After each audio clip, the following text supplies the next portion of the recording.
Welcome to another Kamikaze creation video.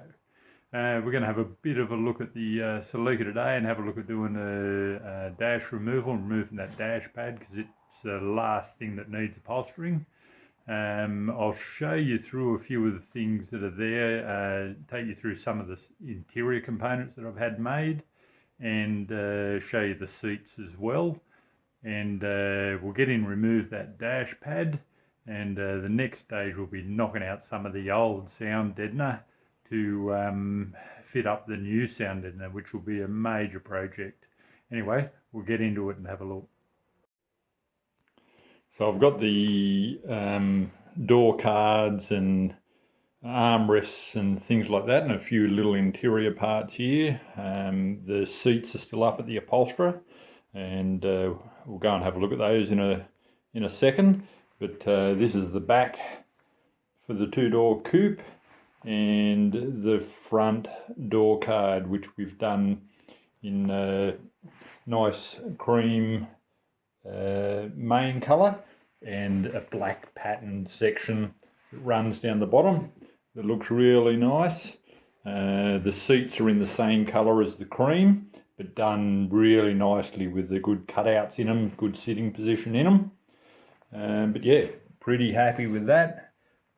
It's all looking good, and the hood lining and the sun visors are already in the car, which you probably saw in the last video. So that's it. I've gone for a black and orange look on the car, and we were looking at doing some chrome strips up along here. You can apparently buy it, but I wanted the black chrome.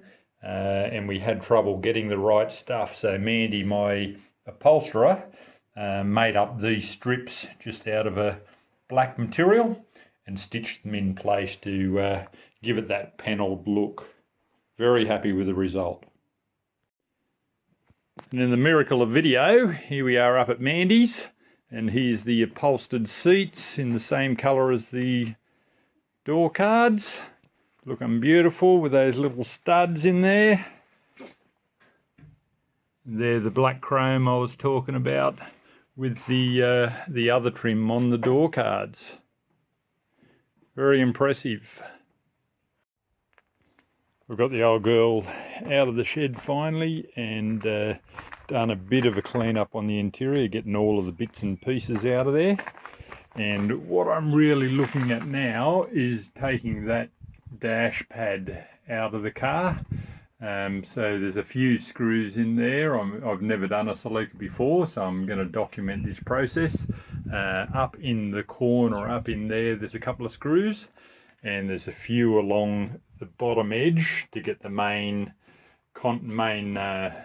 dash out, and then I think I'll be able to get in up under here is where the dash's pad is actually held in. Anyway, we'll see how we go. Up inside the tops of those gauges, every second one it seems, there is a little screw that screws up into the top of the dash. A couple of little screws inside there, which I think is probably the ashtray. And yeah, a few of the little knobs off the heater unit. And that's pretty much ready to pull out. A few connectors on the back to disconnect, and I can take that dash panel out, and I'm getting closer to the crash pad.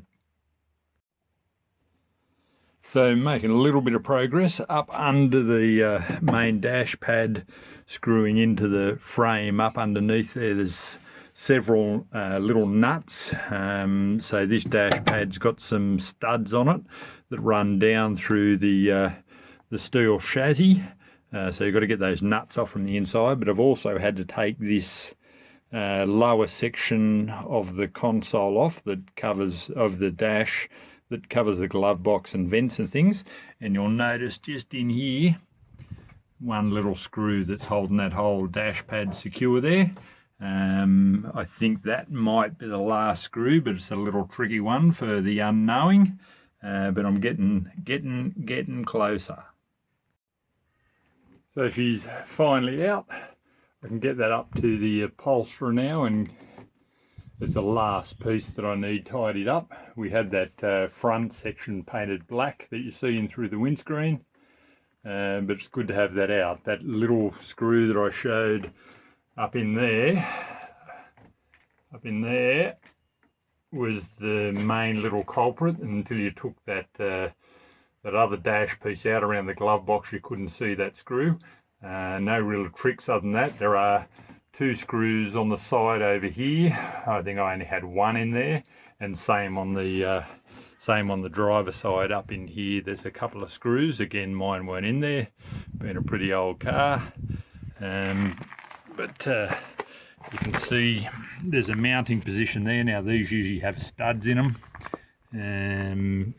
This stud's come out. That one, there's a little stud still in there, so there's one there, and then this is pulled out of the dash. I'll have to get that glued back in, but that's it. That's the crash pad out of the little RA23, so I can send that up to get it upholstered. So as with a lot of these older cars, you can see up in the top of the gauges there, the screws to take that cluster surround out of the car. Other than that, there was a few little pins on the heater elements and things like that, a few little knob holders. That came out okay. And here's that glove box section. Pretty obvious where the screws are once you get into it.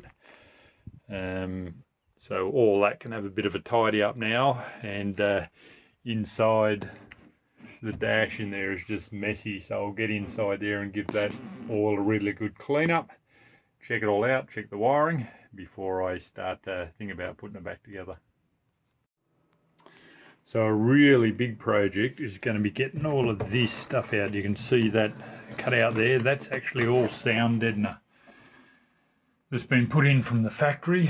It's all the way through the car in the back, and I've got to get all of that out and tidy up all the floor pan, have a look underneath that, and get ready to put the new stuff in that I've bought, which should make it look pretty sweet before the interior goes in. Just looking here at this strip running across here, I might have to talk to Mandy, the upholsterer, about that, see if that's a section that we need to cover. And we've also got to cover these wheel wells. I was talking to her today about them, that she stripped all of the vinyl off these wheel wells originally when we pulled the interior out, so we've got to recover those before we fit the back seats in and the door cards in. But the big mission really is getting all that sound deadener out, so I'm probably not going to get into that today. That'll be one for the next video, I'd say. So guys, that's it for today. Successful day as far as getting that dash pad out. I wasn't sure how I was going to do that, and Mandy definitely didn't want to do it. But anyway, that's out, and I've been up and delivered that, and we've had a bit of a discussion on what we're going to do with that to clean it up and get it back in the car. And it'll be a stitched covering on it, similar to the seats. It'll be done in black, but it won't have that original look from the factory. It'll be more a stitched look on that dash pad. So once we get that back, we'll have a look at fitting that back in, cleaning up all of the dash area, and starting to put the interior all back together. I've also bought a fair bit of componentry online, bought the new interior light and rear vision mirror, and I've managed to get some rubbers that I'll talk about in the next video, the door rubbers that run down around the bottom of the door. Couldn't get those off Rare Spares or Scotch Rubber that I bought stuff from, but I did find some stuff online out of China, a couple of unique rubbers that I'll show you in the next video and have a chat about where I got those from. Anyway guys, that's it.